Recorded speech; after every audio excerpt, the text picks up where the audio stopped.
This week, I'm joined by Matt Alderman and John Strand to discuss CyberArk opening up an integration ecosystem to the community, ExtraHop announcing Reveal X for the cloud, McAfee announcing updates to its mVision cloud for Amazon AWS, and Elastic expands cybersecurity push in a new version of their software suite. In our second segment, we welcome, I'm going to say your full name, Sai Krishna Chavali, hopefully I got that right. We're going to call him Sai for the show. He is a security strategist at Observit. He's going to talk about email data exfiltration and why prevention is ideal, but detection and response is a must.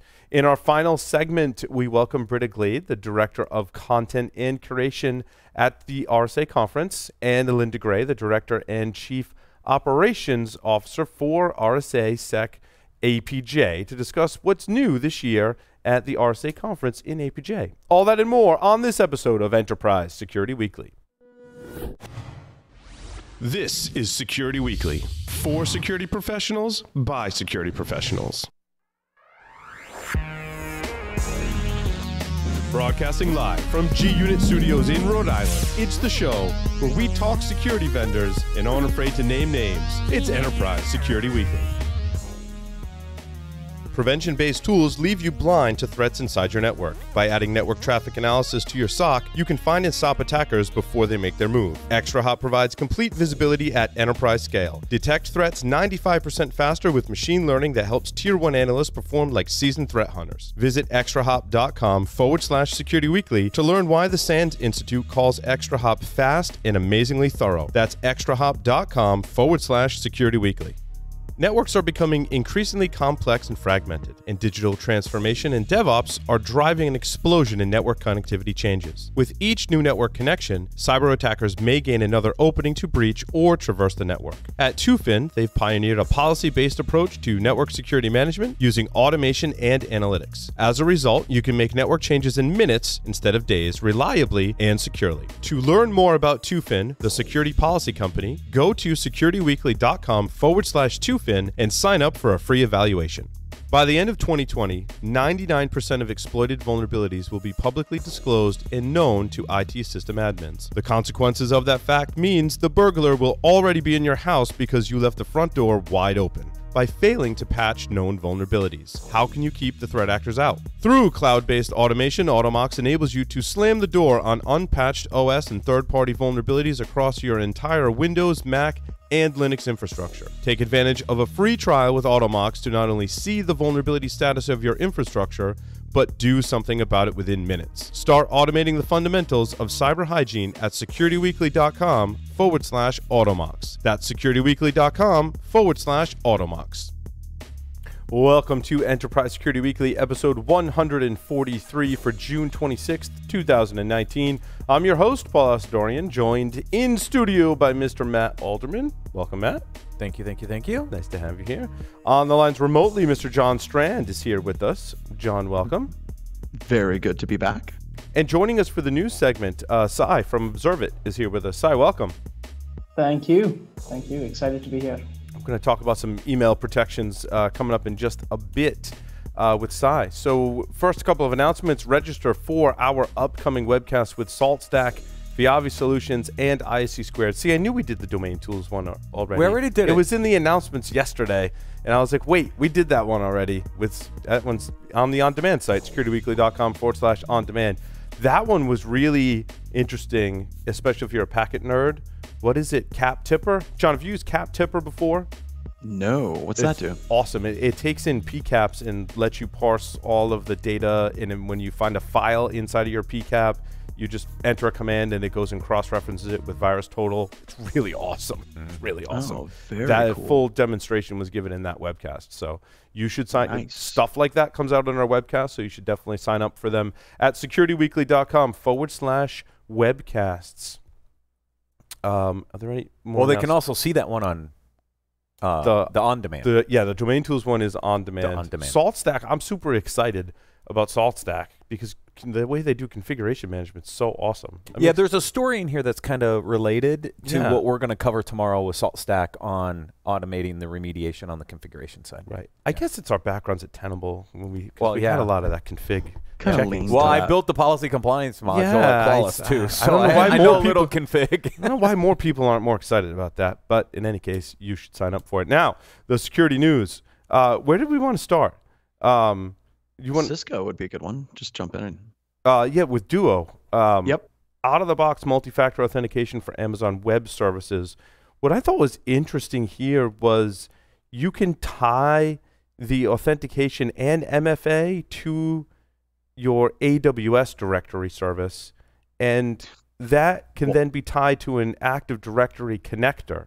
So, like, does that mean you're going to be leaving stuff around inside, like, your code and configs that could give you access to AD? But I guess if you have multi-factor, it makes it harder for the attacker. Yes and no.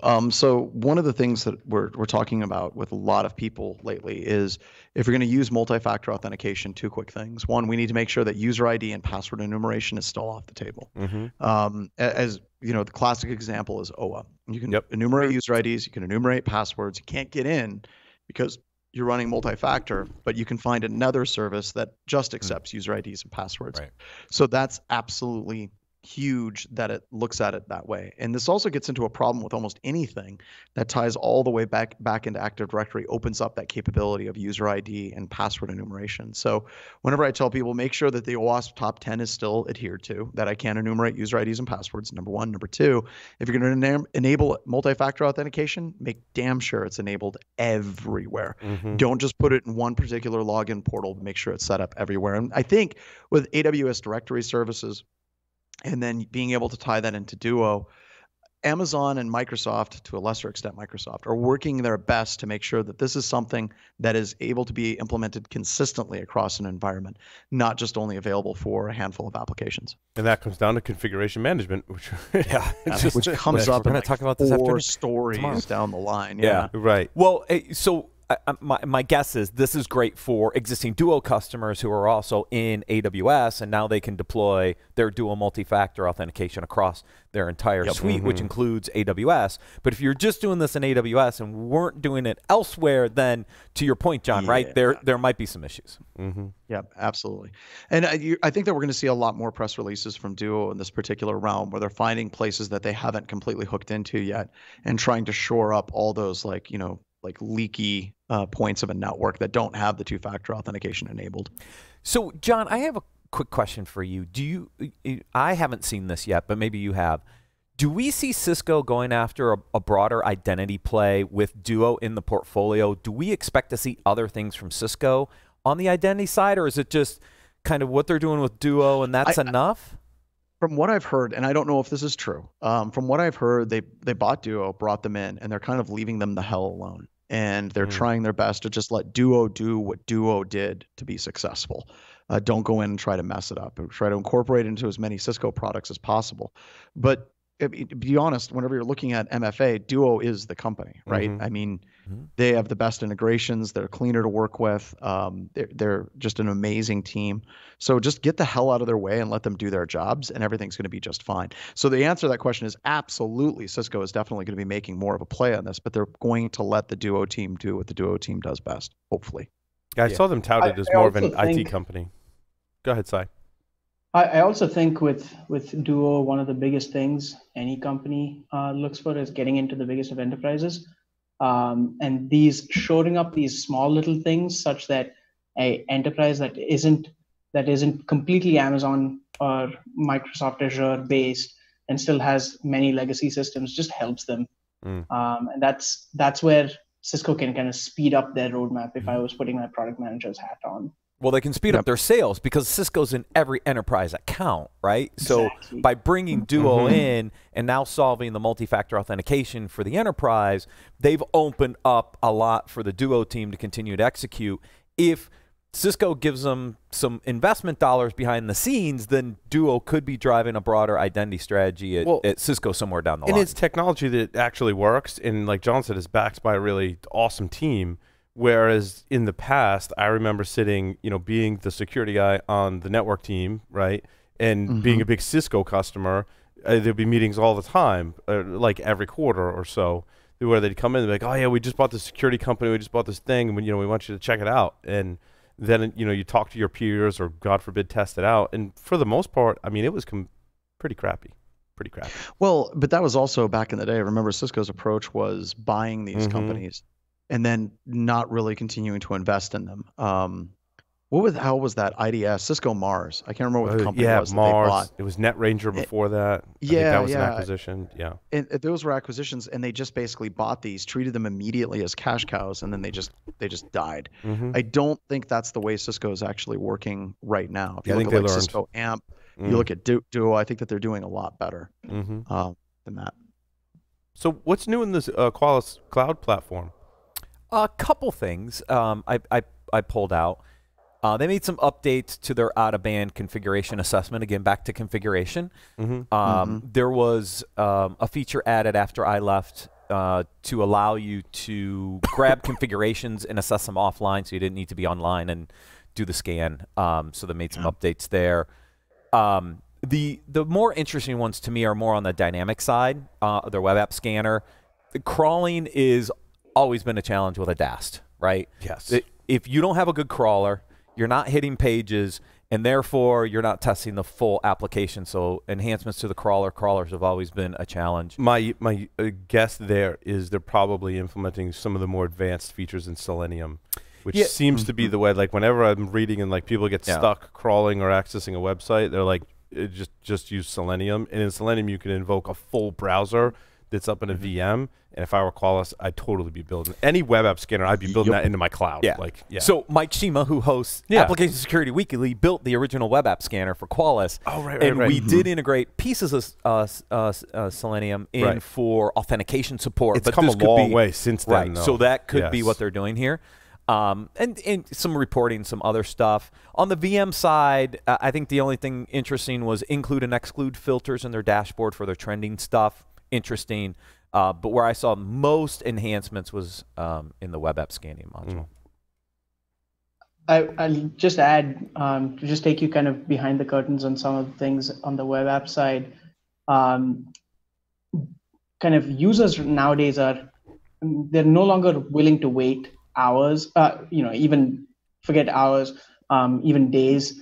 That's out of the window. It's now hours to get a dynamic scan, even a dynamic scan in. And that's put significant pressure on any DAST provider. That's not new news for anybody in it, but developers are no longer willing to wait a ton of time. The second thing is Selenium. There has been a major improvement with Selenium. And so that has most likely required a rewrite of a significant portion of how you use Selenium to hook into the browser, or how you use Selenium on top of your own inbuilt browser. And I would hazard a guess that one of those things that has been done. Selenium is still, even though it is amazing, so useful, and you can do anything with it, it still takes kind of a power user to use it. So sometimes I would expect that as we go forward, given developers are not as used to writing Selenium scripts, they're used to automating things, we're going to see companies attempt to use incorporate kind of Python scripts that are kind of using this Selenium automated browser to run the tests, and we're going to see companies kind of ingest that. I did just that, actually. The DOM is so complicated now in modern web apps. Then if you work for Google, close your ears. The YouTube API is terrible, and I needed to pull stats, and like their API really is terrible. And I think some of that's on purpose too. So I wrote the Selenium in Python to basically visit every single YouTube video and pull the stats down. But to do that, you have to invoke a full browser. I have a VM that basically whose sole purpose, the browser window pops up, it scrolls through the list. Scrolling was the issue, right? So it scrolls through, loads the entire DOM, and then returns back to me all the video IDs off of a playlist. And I have sleep timers in there so that like my IP doesn't get banned and stuff. So, okay. If you work for Google, you can start listening. Yeah. the Qualys announcement is what was missing to me, right? The Layered Insight acquisition, I haven't seen that fully integrated in yet. Yeah. That's the one I'm looking for, right? Yeah, is when does some of the container security stuff they acquired with Layered Insight get fully integrated into the platform as part of their container security offering. Didn't see anything on their container security updates yet. That's the one I'm waiting for, because that means the integration of that acquisition and some of the enhancements on the container side would And the be in timing's platform. right for that with some of these container Yeah. escapes and race conditions that have been Yeah. released recently. Yeah. So, CyberArk has opened up its integration ecosystem to community contributors. I like to see news where big companies, especially ones like CyberArk that are publicly traded and such, open things up to the community. And so I guess it sounded like they had a marketplace, and now the marketplace is just a community where everyone can contribute to it. And I think that this is a direct answer to basically what Microsoft and Google are doing. You know, everybody is scared about Microsoft and Google gobbling up the entire security space very, very, very quickly. And talking with some people at IBM associated with QRadar and Resilient and some of their marketplaces, they're trying to serve as, you know, kind of a counterpoint, basically saying we're opening it up, we're allowing a lot of different developers and a lot of new innovation to come into our platforms. And I think that that's brilliant, because the more you do that, the more you'll be agile and actually bringing in solutions into the marketplace that may not be created by your team, but by someone else that solves specific problems for vendors, or not for vendors, for customers. And I think that you're seeing more and more vendors starting to do this. And I just like it. I just like the idea of that marketplace ecosystem where people can start writing on things on top of other tools. And it's much more collaborative and dynamic as well. I think it's the only way some of these vendors survive long term, John. Right. They have to open up and play with all the other vendors. Security's always been a vast number of vendors. There's a broad ecosystem. You can't close your systems. If you do, you're dead in this space now. And so I think this is partly survival for some of these guys to expand, get more adoption, get more sticky, so that they can last and continue to grow as the whole technology stack and environment is changing under their feet at the same time. Luckily for CyberArk, they're in a really good position because they're in one of my 3 core pillars of app user data, right? They're on the identity side, so that puts them in a really good position. But they're going to have to open up and support all kinds of other systems and partners as we continue to look at multi-cloud and then hybrid environments and all the other things that are going on. Absolutely. LockPath has announced file integrity monitoring, and I think really the story here is that FIM is really just a feature. I think is that what we're just? I don't. That's what I'm trying to figure out. Right? Like, it's just a feature, and all vendors are adding it.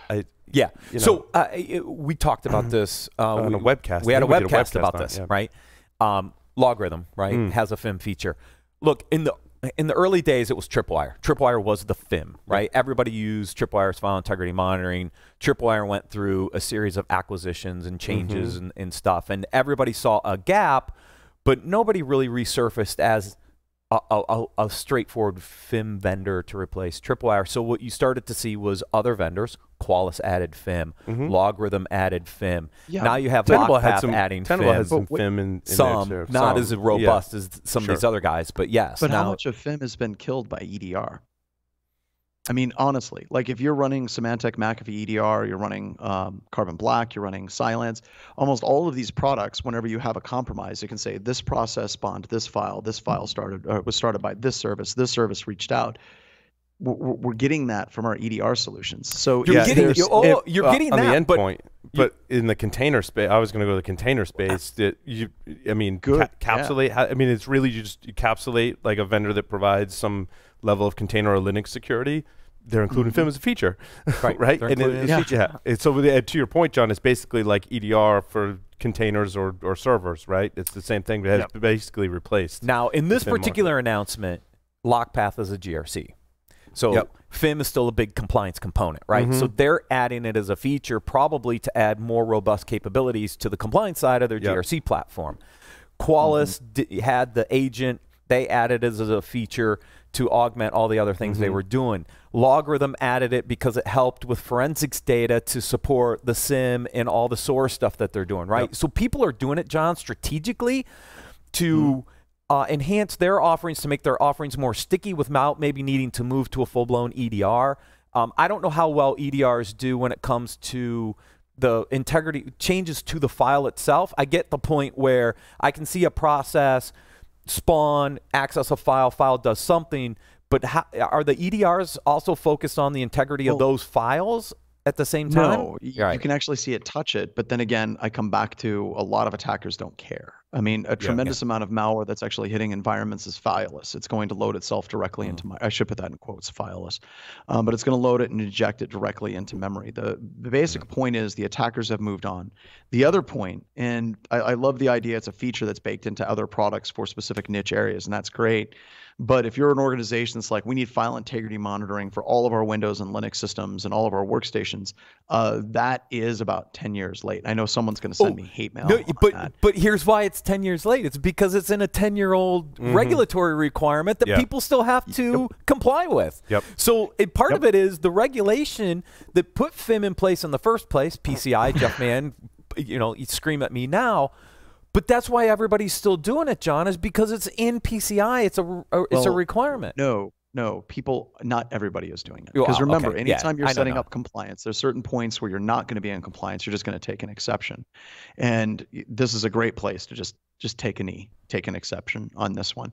If you're running EDR, like if I was doing an audit and somebody had like a good solid EDR platform, I would say that would supersede that requirement and it would exceed what it actually is. And finally, the other problem that we ran into, aside from compliance with this, is it's hard. Paul and I, we've talked about this for years. Whenever we were first trying to set up Tripwire back in the day, or AID, or any of those products, it was a nightmare as far as what it was going to generate alerts on and what has been changed and whether or not it was a relevant change. And it comes back and it says, okay, this file changed, hash changed. Okay, great. What changed? Yeah. In the one area where I think it's great is change management, especially for networking devices. And that's where Tripwire for network device was just awesome. It could say, hey, your configuration changed, and your CM team could say, well, that was a scheduled and approved change. We have verification that change went in. Those are beautiful, beautiful things to have.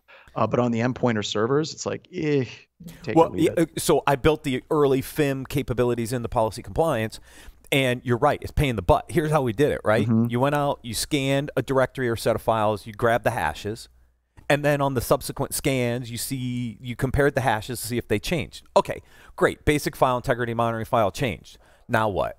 Who changed it? When did it change? All the attributes associated to it. That was a pain in the butt, especially from a remote scan, which is what we were doing back in the day before the Qualys agent. Once they added the Qualys agent, now you're sitting on the box. Now you can monitor that in real time and grab some of the other data.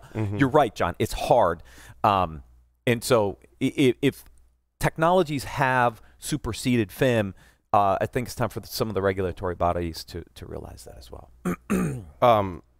ExtraHop has RevealX in the cloud. Did they not have that before? No. Well, I think what's going on here, have you noticed how many of these stories like pop out and it's like, we now support this in AWS. We now support this in AWS. Yeah, because of reInvent, yeah. And I think it's because Reinforce. VPC traffic monitoring. Reinforce. Yep. I think it's just because Amazon is like, we've got full traffic monitoring and mirroring. Now, everybody that's in the space, hell, we're going to be saying this here shortly, is going to be saying, yep, we can work in Amazon. We're ready to rock and roll in the cloud because it's no longer writing custom parsers. It's all of your existing stack works for doing traffic analysis. They made it easier for you to do full packet capture in the cloud. Therefore, absolutely. With Reinforce being in Boston, I think last week or something like that. Is that where it was released? Yeah, so Amazon, it was their first security conference called Reinforce. It was held here in Boston. Probably something we need to look at going to next year. I tried. They're not media friendly, by the way. I tried to get us passes. You did. Well, I reached out to them. I'm like, we're media. Can we come cover the event? They're like, yeah, no, thanks. I'm like, really? This is your first security conference, anyways. Yep. They'll learn. Yeah. But this is so. Not only ExtraHop has supported, I think, AWS. This is actually taking the ExtraHop console, moving it into a software as a service cloud offering that probably now allows hybridization across the on-prem and their cloud stuff. It's another deployment model. Look, everybody's going to figure out how to become a SaaS company after the CrowdStrike IPO because they all want like double their IPO price and create CEOs that are worth $1 billion in valuation. So anyways. I actually have a question for you guys. Go ahead, Si. On this, on the SaaS side of things. How much are y'all seeing news around the hybrid versus the SaaS model or SaaS only model? I'd come from a SaaS only world, and that's what I've been thinking about. Now, having been exposed to on-prem as well, you really see this hybrid really coming to light. But yeah, how much do y'all feature news stories that are hybrid versus SaaS versus? Yeah, a lot. Yeah, So we think did it a lot. depends. It depends, but we Yeah. saw a lot of this.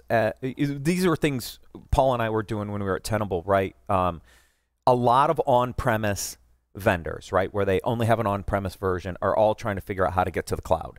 And instinctively, those are kind of hybrid solutions at the end of the day. They're going to have an on-prem version. They're going to have a SaaS-based version because they know things are moving to the cloud. They've got to support that environment better. To your point, Cy, there's very few pure SaaS plays out there. CrowdStrike is one. Qualys is a pure SaaS platform. Now, yeah, you can try to package that thing up and put it on site, but it's not easy, right? And when we built what is now Tenable.io, or when we were going through that strategic, we knew that we wanted a pure play kind of SaaS offering that could also come back on-prem, because on-prem's not going away anytime soon. Those are really difficult environments to build. They are tough. You know, I think some of the work that we did at Tenable that they tried to put on-prem had some issues. I don't know where they are in that process, but it's difficult for pure play SaaS sometimes to go the other way. But there are, and so we see these stories more from an on-prem to building out SaaS capabilities versus SaaS vendors going, hey, now you can deploy me on-prem. Yep. With containers, you could, but I don't see many people doing that yet. And I can answer that on the customer side. Almost all customers that we work with are hybrid. Almost everybody is doing a hybrid approach. It's very, very rare to find a company that says, nope, we're still not going to the cloud, unless they're like DoD contractors or some financial organizations. But even the most rigid of financial organizations are now doing a hybrid approach. However, there is an exception. New companies that are just standing up right now, a lot of those organizations, if they look how they can set up their architectures, can we go the route of a traditional Active Directory, or do we want to run everything in the cloud, which can include Active Directory and Azure AD? I'm seeing a lot of those brand new companies, rather than using a tremendous amount of old technology base, they're actually trying to go pure cloud and SaaS offerings as much as they possibly can. Yeah. Speaking of cloud adoption, the article read, they meant like Symantec : and then the headline, but I read it as Symantec cybersecurity capabilities are lagging in cloud adoption. But I think they meant that's like Symantec did some report that showed that cybersecurity capabilities are lagging in the cloud. I think both are true. Both are true. Both are true. But even if you read the next line, it still says 93% of Symantec customers are reporting issues, keeping tabs. Like, this all reads to me, it's like Symantec isn't doing real well in this. It's just kind of, wow, interesting. Yeah, no, I agree with the story is that, yes, Symantec, your cybersecurity capabilities are lagging in cloud adoption, primarily because what's happening. One of the articles we covered on Business Security Weekly on Monday was out of Gartner Security and Risk Conference, which was also last week in Maryland, where the analysts have basically said, look, pure play security guys, the cloud's coming after you. Right? Yep. These guys are building security capabilities. There's an announcement in here from AWS with Security Hub that should scare pure play security companies to death. And that is, Amazon is building capabilities, bringing it into their Security Hub feature, and they are competing with pure play guys. And these pure play vendors really have to figure out their future and their strategic directions when the cloud continues to embed security capabilities into that new infrastructure. This is the trend I've been seeing for a while, and I think we're going to continue to see it. And so when I read this report, it's like, well, of course not. Nobody's deploying Symantec technologies in the cloud because they're probably deploying some of the native stuff. Yeah. That's interesting. Yeah. Does AWS, well, that's AWS Security Hub. What about if you're doing like Fargate or containers? They're starting to pull all this stuff in together, right? Because I want to manage it all in one spot. This is what Security Hub's going to do to the pure plays, right? This is exactly what Gartner was talking about at the conference last week. So Amazon comes out, announces Security Hub, where it's starting to integrate and aggregate all the data across things like GuardDuty, Inspector, Macie, on and on and on, right? Amazon, unlike, to your point earlier, John, where Microsoft and Google might buy up a bunch of security companies to embed in, Amazon's really been building their own. Yeah, they Started have been. with Inspector and then Yep. GuardDuty and CloudWatch and CloudTrail and Yeah. all these features. Now what they're doing is they're bringing all those capabilities into a central kind of aggregate, their Security Hub product. Now, they're going to allow other vendors to snap in there, right? So there are vendors in the container side, you know, like Twistlock, Anaqua, and Sysdig and others that are going to snap in there. The vulnerability management vendors are going to snap in there too. But what you're seeing now is a concerted effort from the cloud vendors themselves to start to aggregate security of their stuff and third parties all together. And that means some of these bigger security platforms that are pure plays are going to, they're now going to start competing with the cloud vendors. Yeah, because themselves. my strategy would be get it all in Amazon's cloud, enable all the security features, Well- especially if they're low cost, right? And then see where my gaps are and adopt other solutions as needed, but get the most out of where all my stuff is living. I would push back on that a little bit. Like if you're a security vendor, you can absolutely try to go to AWS, but really, if you're going after enterprises, you've got to hit Azure. Oh, you got to hit all three. Yeah, I And I'm not agree. saying- I agree. But John. if you're setting prioritization, you're going to hit Azure first. So I was talking about from like the enterprise perspective, the defender Yep. perspective, right? I would consolidate in Amazon. Yep. But then you're right. Then I'm going to have a Google Cloud as the as an enterprise. I'm going to have a Google Cloud because there's stuff that just goes awesome in Google and Azure as well. And now I need a security vendor to integrate with all three. All of it. That's the other Yep. the other thing That's- that I don't that's know huge. if Gartner mentioned, but that's where I see a lot of enterprises today. Nobody has just one cloud. Even the small enterprises, it's never just one cloud. If they have one, it's Azure. It's almost Yeah, always like if you do enterprises, it's Azure to start. And then I would say close second would be enterprises integrating with Amazon and Azure. And Google Cloud Compute is definitely coming up, but we don't see it at the rate that we would see in an Amazon or Azure type scenario. No, you're right. Yeah, I mean, a while ago, a couple years ago, Azure was trailing behind, but I think they really figured out how to move their enterprise Microsoft customers to the Azure platform and really It was really all they focus had on to it. do. This is insane because all they had to do and what they did. Yeah, they put it was in the move- MSA. Okay, so yeah, you could do the all right, Azure. We now have Azure Active Directory. You want email? We got Office 365. They literally just had to move their current product offerings to the cloud and make them work, and then they would start winning, and they did. Right. And then they wrapped Azure bundling and pricing into their big enterprise license agreements. Yep. And so everybody's like, well, my directory's there, my email's there, I might as well start running my other services and other infrastructure there. Because it could be a more cost-effective way to do that too. If you just mentioned cloud compute, right? I looked at doing transcription services in Google's cloud, and it came out to like $300 a week for what we produce every week. Speaking of which, that's a lot. Speaking of, go to Webinar, just so you know, they do it for free now. It's automated, so it's crap, but whatever. Yeah, and there's different levels of transcriptions as well. Yes. But There is, yes. without question. we actually just pushed a code change to get something So in all there. those people on LinkedIn that ask me for transcription services, we can get it for free. So I'm not interested. We're not going to tell you how, but Would you stop sending me we did push a emails? code Just change. stop trying to sell me transcription services. We're Yeah. going to do it way more Yeah. cost effective, trust me. Yep. All right. Just running out quickly. Elastic. Elastic. And the SIM. Let's Yeah. talk about Elastic. Huge. A new version of their software suite that has a security play. I didn't get to really read this article. It's Elastic SIM. So this is Splunk. This is the Splunk playbook. That's what I see here with Elastic, right? Is Splunk originally going after the IT logs, realizes that all this data they're collecting can also have a security use case, puts the security capabilities on top, off they go.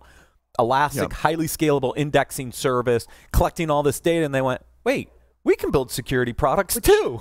And here Which they is go. nuts because almost the entire industry, right, is using Elk, and Yes. they're using it specifically for security. It's almost like like they're drunk, hungover. Like 3 days later, they're like, wait a minute, crap, we should do security. Which all of the people that have been using Elasticsearch have been using. That's it for exactly what they're security using it like for. 4 or 5 years. They're like, ha, look what we discovered. No, you're catching up with what your customers are doing, which is beautiful if you're a company or an organization that your customers are literally dragging you where you need to go.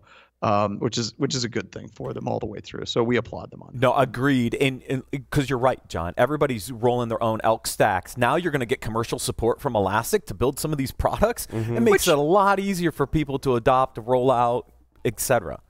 And I also think this is yet again a response to Chronicle backstory. I talk about it constantly. These companies are going to have to move, and they're going to have to get creative real damn fast. Yeah. Because Chronicle backstory is out there, and they're coming to get you. Yeah, and I don't know if you guys covered this, but Anton Shavakin left Gartner and went to Chronicle. That's huge news, right? I mean, great for him, but yeah. I think that rounds out the news for today. We're going to take a short break, come back with Cy from Observe It. Stay tuned.